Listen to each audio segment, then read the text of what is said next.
You're listening to What She Said on Canada Talks.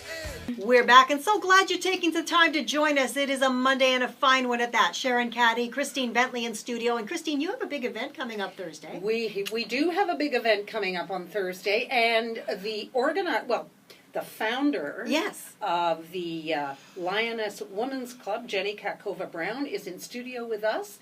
And why don't we let Jenny tell you about this event? Because this is an event for women, by women, but also is going to benefit a couple of great causes. Right, Jenny? I hope that we will have an amazing event. Yeah. Mm-hmm. We are getting prepared for it day and night, 24/7 for the past month.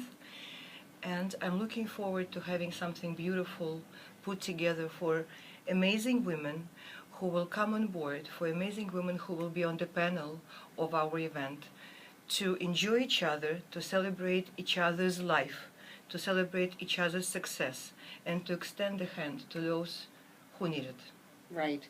Now, your event is going to benefit two charities, right? That is correct. Our event will benefit two charities, two amazing charities, which were founded by incredible women.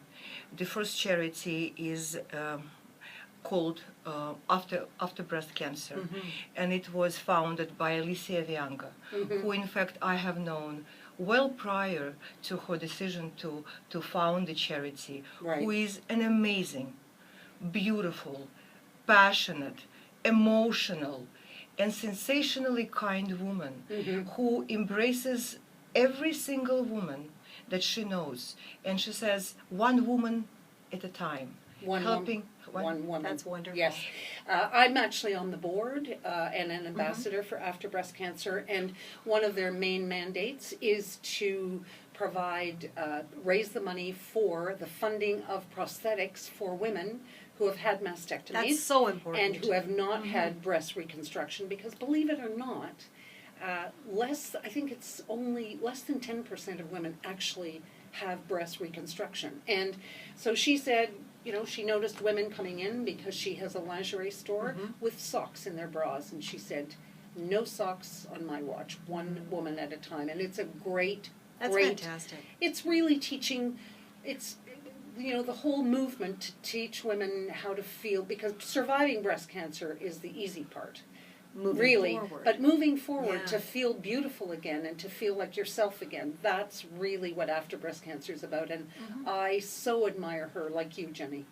I admire her. My mom had a mastectomy many years ago, actually several months before she came to Canada, and she has been wearing a sock in her bra, and my mom had her cancer at a later stage of her life, but she still wanted to look beautiful. Absolutely. Still a woman. She's still a woman. It doesn't matter how old you are. You want to look beautiful. You want to know that all the shapes and necessary curves are there, and you want to know that you are not perceived as a cancer survivor.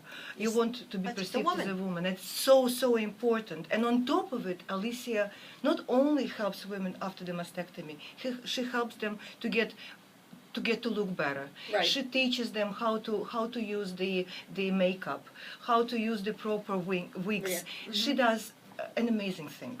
The second charity is chaired by Jessica Mulroney, The Shoebox. who will be on the panel as well. Yeah. And it's the Shoebox Project. Yeah, which we love too. Which we love. We had Jessica and her sister Caroline on, her sister-in-law rather, and where they pack a shoebox for women in shelters with all the little niceties that they would never go out and buy themselves. Little chocolate, little perfume, little bits of makeup, little things, you know, little treats. And it's so important. So that's a great cause that we champion here at What She Said. Yeah. So tell us about the panel. So as you have mentioned, we will have Jessica Mulroney on the panel, one of the co-founders of the Shoebox Project. We will have Cheryl Hickey, the host of ET Canada, an amazing, young, inspiring, eloquent lady who has made herself and who is participating in various causes of helping people throughout the world. Yes. She's an amazing woman. I Yes. had a pleasure of meeting her in person, and I was mesmerized by the way she is talking to you, by the way she embraces you, Well, and she's by the so way she beautiful makes inside and out. inside and out, so Yeah. easy. So she puts you at ease in a conversation. You feel Yeah. like you're talking with your Yeah. friend that you have known for so many years. It's an amazing feeling. And Alicia, who we've already talked about, And there will be Tanya Chernova, who is another amazing lady. She is the founder of Courageous Living, and she is one of Canadian 100 most influential women. She is very well spoken. In her group that she has co-founded with her partner, Courageous Living, she is helping women who are in the lowest point of their lives to get inspired, to get on their feet, and to find their ways. And I think that she is one great addition to the panel of the event. And I will be, I have the great pleasure of moderating this panel That's on wonderful. Thursday night, and hopefully people will buy tickets and come and support this cause, and maybe if they can't be there but they believe in the project, can they go online? They can go online and donate? Yeah, they can go online to each of those charities and Okay, donate, and they right. can get in touch with these charities. And it is very important to us that the charitable hand and the kindness and generosity extends far beyond the event, and that people remember that there are so many people around us, so many women around us who need our embrace Now, and who need our kindness. This comes from your heart because I want to hear a bit more about the Lioness Women's Club and the reason you founded it, because this really comes from your own personal experience. Don't cry. Okay. Okay. We can make it a short story. Yeah, okay. I came to Canada on the 25th of December of 1992. And I came to Canada with my 2-year-old daughter. Her father and my husband at the time has abandoned us literally several weeks before that happened. So we boarded the plane, she and I, and we had several pieces of luggage. And I had a lot of paintings that I wanted to bring with me because I love art so much. And we went en route to Canada into the unknown, not knowing what would happen, where we would arrive, not knowing anything about the future, leaving behind elderly parents of mine, having no status, and having very minimal amount of money. And we arrived in Montreal on the night of Christmas Eve. We took a shuttle and it brought us to Toronto. It was very, very cold. And I knew a person who was here in a very similar situation without a status. He was renting an apartment, so he allowed us to his apartment. There was there was nothing in the apartment. There was no furniture. So we ended up finding a mattress in the garbage and bringing it in and just starting our life like that. And I was so very fortunate to meet people along the way in a country where I knew nobody but this gentleman who I have just mentioned, who helped me so tremendously. The clothing for my daughter, who was so shocked by this trip and by finding herself at 2 years of age in a country which she has never known and without her grandparents, who didn't want to get undressed for several weeks. It was hard for me to take the ski suit off her. So we had no clothes for her. I was given bags of clothing for her.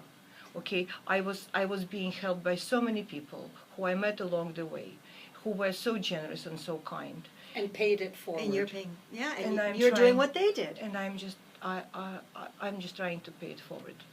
But I as well want to say, and I think it's very, very important. We don't talk about it, but there's one way of paying it forward is by extending money, extending support.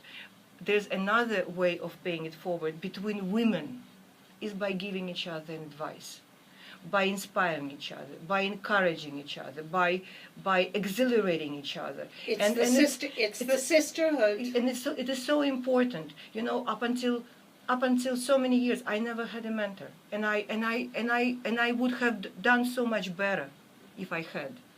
If somebody told me what to do, if somebody gave me a good peace of mind from the wisdom that they had. And that is what I strongly feel we should do on an everyday basis. We have to help each other, not only by a generous giving hand, but as well by great advice, by our wisdom. And you get to do that now through the Lioness Women's Club. How did you come to found that? I practiced immigration law as an immigration counsel for many years, and in fact I have arrived to doing this as well with the help of an amazing woman who just gave me an advice. And I decided that there should be something else in this life that I have to be able to accomplish. Not only being good at what I do, and not only winning cases and helping people. I know that I do it well. Mm-hmm. I felt that there should be a dynamic in me as a human being, that I do something else which would influence. I didn't know whether it would influence the world. I didn't know what would be the impact. I had no clue. I still don't think it does. But I just wanted to see that I was capable of being something else but a professionally accomplished woman. And I decided that I wanted to create a circle of people who would be looking beyond the success financial and success professional, who would be looking to make their life and their existence more fulfilling, more meaningful, more important, more inspiring to others. Because when we give, we get. And it's not an exchange, but it is in essence an exchange, because there's the exchange of energy between us. And this is the most important exchange. The most important. And I felt that if I could create a group of women around me who would believe in what I believe, who would definitely want to be successful and accomplished, and satisfied of what they do on an everyday basis, but as well expand beyond it. Enrich their horizons, okay? That could probably make our lives better and more interesting and more fulfilling. And that's we what love what you do. I mean, I'm just getting a little teary-eyed from listening to you, because this is so aligns with, I think, Sharon's and my personal philosophies, and I think really deep down the philosophies of women everywhere, and hopefully a lot of people everywhere. You know, if you're blessed, which we all are. We're the really 1% in the world, right? We're not walking 10 miles for clean water. We're not standing in line for a week to have our sick child looked at by a doctor. So if you're one of those blessed people that you can just give back in some way, it's just so wonderful to put your head on a pillow at night. In any way. That is right. So they say that paying it forward is an unconditional giving. It is an unconditional giving, but what we receive in return, the gratification of your own self, you know, is immense. And I think that, you know, I had a situation last Friday. I won a case for my clients in Calgary, and it was an elderly lady, and she got landed, and they called me, and she was crying. And she was telling me, beyond everything that you have done for me professionally, when we were talking, okay, she said, you were putting me at ease, and I knew everything would be okay. I will pray for you. Oh, and I was crying after that conversation. That was much more. The winning of the case was very important. But those words of a woman who is 85 years of age meant the world to me. And that's exactly what I mean. Jenny Katkova-Brown, you are an inspiration. You've certainly inspired me. And Thursday's going to be a big day. And Thursday evening will be a big day, and I'm absolutely thrilled to be a part of this. But can I please add, there will be amazingly beautiful, interesting, captivating art exhibited during the event. We have 10 artists and some photographers who will exhibit their pieces. Please come, enjoy. Click the channel subscribe button for full-length interviews and more from What She Said here on YouTube.